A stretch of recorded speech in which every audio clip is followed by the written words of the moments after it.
Tony Fowler, hindi matanggap ang nangyari kay Teronia.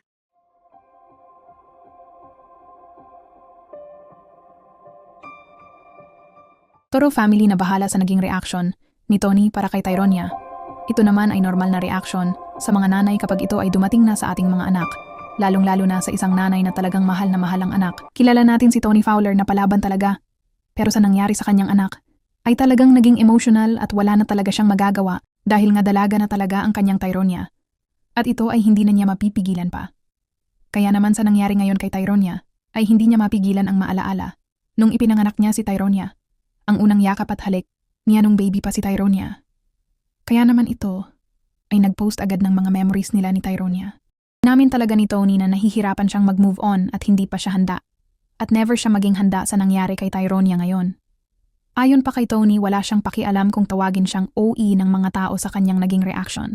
Bagamat alam ng publiko ang pagiging prangka ni Tony, pero pagdating sa pagiging ina ito, ay talagang mapagmahal sa kanyang anak at talagang pinoprotektahan talaga niya ang kanyang mga anak. Kung sa iba ay owa ang reaksyon ni Tony, pero para sa kanya ay normal lamang iyon sapagkat natatakot. Lamang siya sa mga nangyayari ngayon para sa kanyang mga anak. Ito naman ang mga reaction ng mga netizens, hindi siya OA, sis. Ganyan reaction ng mami ko when I got my first period, haha. Another milestone and achievement. Lang niya saka it's not OA. Tyronia is a lady now. Mas sensitive si mami ngayon kasi kakapanganak lang. They shouldn't let the world know that she started her menstruation. It should be more private and talk about it. Between parents, not to the whole world. Shame, shame. Ganyan-ganyan din reaction ko nung nag-iiyak din. Ako nung tumawag yung mother ko sa akin para sabihin na tinatna na yung anak ko. Naiyak ako di dahil nag-aalala ako kundi dahil nalungkot ako dahil nagdalaga na yung anak.